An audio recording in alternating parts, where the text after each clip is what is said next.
Has anybody ever heard of the butterfly effect? Yeah, awesome, awesome. I love that. So for those of you who haven't, or if you have, this is a concept where a butterfly in Amazon flaps his wings and it affects a tornado in Texas. Now, how's that possible? Well, it happens through a series of different effects, right? The butterfly flaps its wings, a frog jumps into the pond, it scares the deer runs away, it trips the herd starts running, and all of a sudden the birds are flying north, and it triggers a tornado in Texas. It's actually now a scientific fact, because it was introduced by Edward Lorenz back in 1961, a meteorologist that thought about this probability. And by the 1970s and 80s, it was reduced to scientific fact. Now, think about this. What if that butterfly flap was actually an idea that was introduced to you at this young age? What if something triggered you to see yourself or the world a little bit different than how you see it now?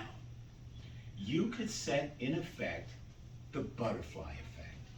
You can trigger a series of events so that the next Ava DuVernay or Spike Lee is in this room right now.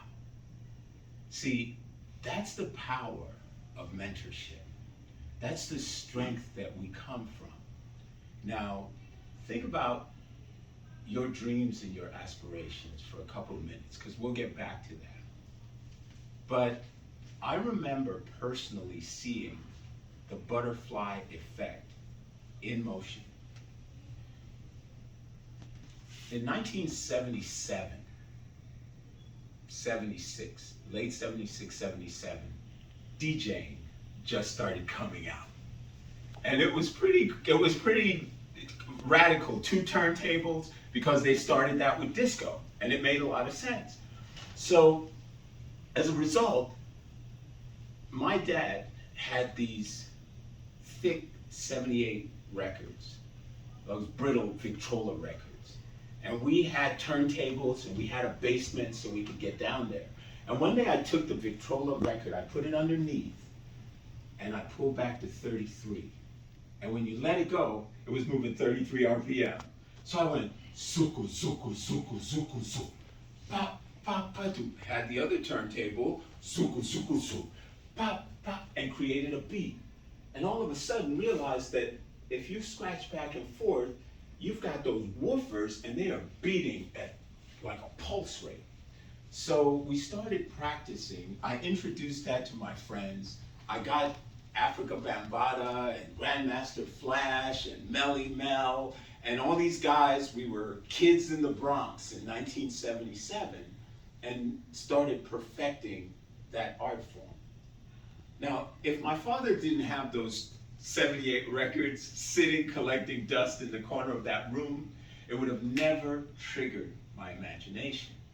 But that set off a series of things that resulted in another butterfly effect, which was that we belonged to a boys club. And that boys club was all boys. You couldn't do anything else with it. But we had a friend that insisted that she wanted to come. And she was a strong personality. And she demonstrated. And what ends up happening is she got approval to join the boys club. When she joined that boys club, they started calling it the Kips Bay Boys and Girls Club. Now, what happens next? A young lady that lived on Castle Hill Avenue walked into the Boys and Girls Club that was just established, started learning how to dance, started learning how to sing, started perfecting her art, started becoming a dance instructor, and later became a global icon by the name of Jennifer Lopez. The butterfly effect. Because the most contagious thing in the world is an idea. and that idea is being told by storytellers. Our mission, our goal, our objective is to build the next generation of storytellers.